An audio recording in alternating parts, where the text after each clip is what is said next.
My father-in-law stood at my wedding reception with a champagne glass raised, ready to give his toast.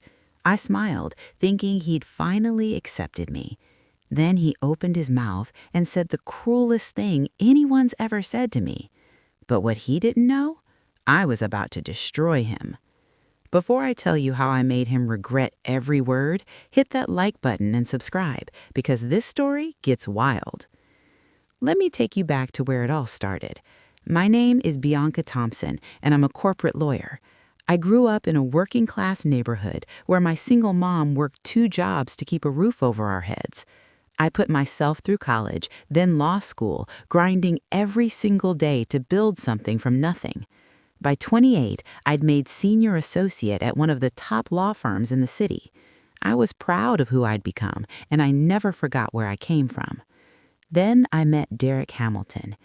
God, he was different from anyone I'd ever known. Kind, genuine, the type of man who listened when you talked and remembered the little things. We met at a charity fundraiser, and within 5 minutes of conversation, I knew he was special. He didn't care that I showed up in a dress from last season or that my car was 10 years old. He saw me, the real me. We fell in love fast, and it felt like the kind of love you read about in books. But Derek came from old money, the kind of family with a name that opened doors and a legacy that stretched back generations. And his father, Richard Hamilton, made sure I knew from day one that I didn't belong in their world. The first time Derek brought me home for dinner, Richard looked at me like I was dirt on his expensive carpet. He asked what my father did for a living. When I explained my dad passed when I was young, he just nodded and said, "I see," like that explained everything wrong with me. Then he turned to Derek and started talking about his ex-girlfriend, Patricia, who apparently came from the right kind of family. The wedding day finally arrived, and honestly, it was everything I dreamed of. I stood in front of the mirror in my dress, and for the first time in months, I felt beautiful. My natural hair was styled in gorgeous locks with gold accents woven through. My makeup was flawless, and when I walked down that aisle and saw Derek crying, I forgot all about Richard. I forgot about every snide comment, every condescending look. In that moment, it was just me and the man I loved, promising forever to each other. The reception started perfectly. Our first dance was magical. My mom was beaming, my friends were celebrating, and even Derek's mother squeezed my hand and whispered that I looked stunning. But I kept noticing Richard in the corner, that smug smile on his face, whispering to guests and checking his watch like he was waiting for something. My stomach twisted, but I pushed the feeling away. This was my day. Nothing could ruin it.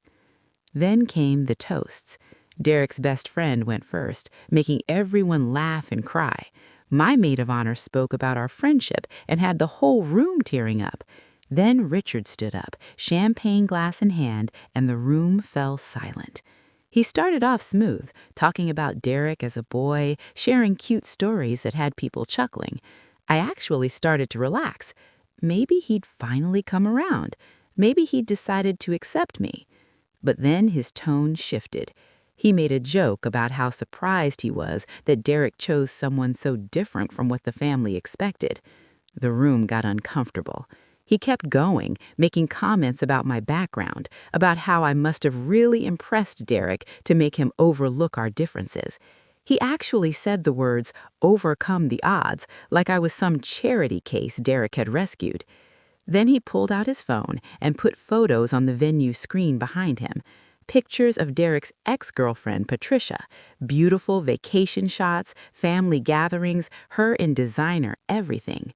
Richard smiled and said, "This is what I always envisioned for my son's wedding day." The room went dead silent. My mother gasped. Derek shot up from his seat, furious, but I just sat there in my wedding dress, frozen, humiliated in front of 200 people. Derek was screaming at his father, actually screaming, something I'd never seen him do. Guests were whispering, some looking at me with pity, others pretending to check their phones. My hands were shaking, and I could feel my mother behind me, her hand on my shoulder, tears in her voice asking if I wanted to leave.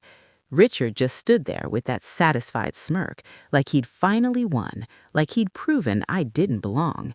But here's the thing about being underestimated your whole life.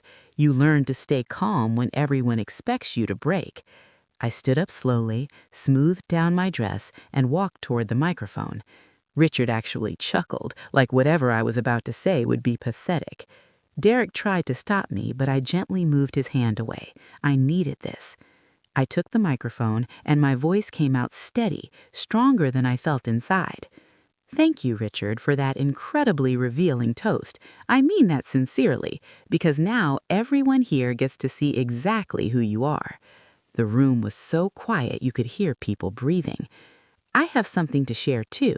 You see, for the past 8 months, I've been the lead attorney on a major corporate fraud investigation. We've been building an airtight case against a powerful businessman who thought he was untouchable. Tax evasion, embezzlement, offshore accounts, falsified records, years of criminal activity.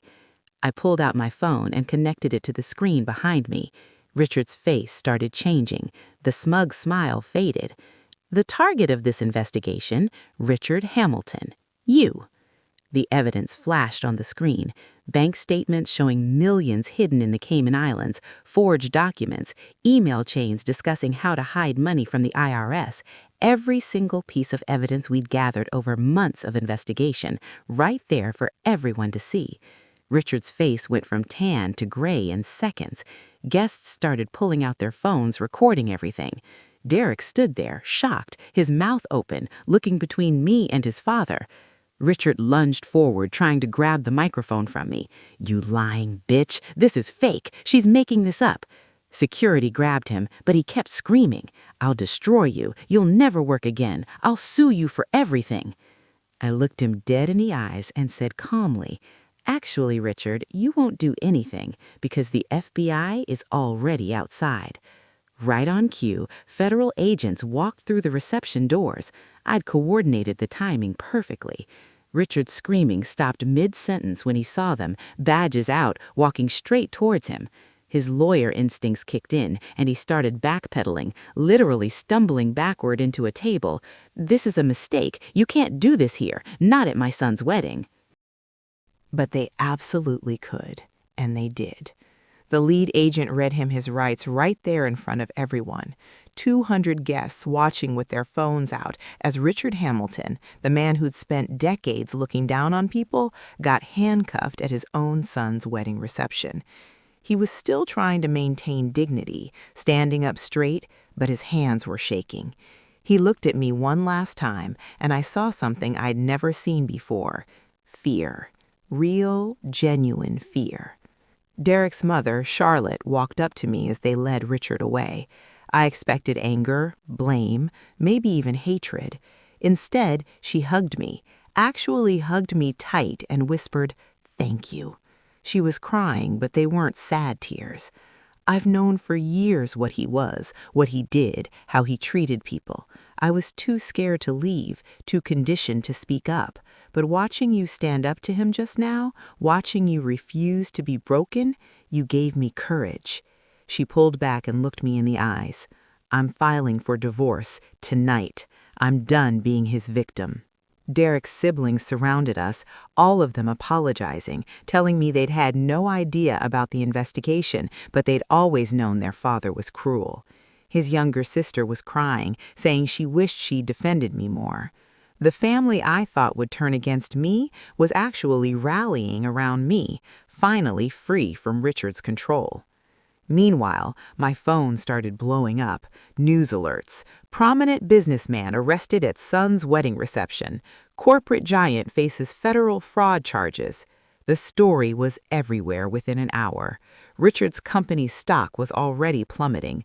Business partners were releasing statements, distancing themselves. His entire empire was crumbling in real time. Derek finally approached me, his eyes red. He took my hands and said, "I'm so sorry for everything he put you through. But God, Bianca, you're the strongest person I've ever known." We cut our wedding cake at midnight, surrounded by the people who truly loved us. 6 months later, Richard was convicted on all counts, 18 years in federal prison. Everything he'd built, every dollar he'd hidden, every ounce of power he'd wielded, gone. The judge said his crime showed a pattern of arrogance and disregard for the law that demanded the maximum sentence. Assets frozen, company dissolved, reputation destroyed beyond repair. The man who thought he was untouchable learned that nobody is above the law. Charlotte was thriving. She'd moved into a beautiful townhouse, started taking art classes, reconnected with old friends Richard had driven away over the years. She looked younger somehow, lighter. She told me that leaving him was like finally being able to breathe after drowning for 30 years. Derek and I celebrated our first anniversary quietly, just the two of us, reflecting on everything we'd been through. My career had skyrocketed. I made senior partner at the firm, the youngest Black woman to ever hold that position. The case against Richard became legendary in legal circles. But there was one more thing I needed to do. Derek and I drove to the federal prison where Richard was serving his sentence. I hadn't seen him since the wedding, and honestly, I didn't need to. But Derek wanted closure, and I understood that. They brought Richard out in his prison uniform, and I barely recognized him. The arrogance was gone. He looked small, broken, decades older than his actual age. He sat down across from us, his hands shaking, and immediately started talking, apologizing, begging, saying he'd made terrible mistakes. Then he looked at me with desperate eyes and asked if there was anything I could do about his sentence, if I could talk to the prosecutor, pull some strings, show mercy. I let him finish.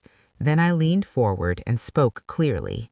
You stood at my wedding and told 200 people I wasn't good enough for your son. You tried to humiliate me on the happiest day of my life because you thought you had all the power. I stood up, Derek's hand in mine, and said, "Turns out, Richard, I was good for you. I always was." We walked out and never looked back. As we drove away, Derek asked if I felt vindicated. I thought about it and realized something. I didn't need Richard's downfall to prove my worth. I already knew who I was. His karma just confirmed what I'd always known. Cruelty never wins. Not in the end.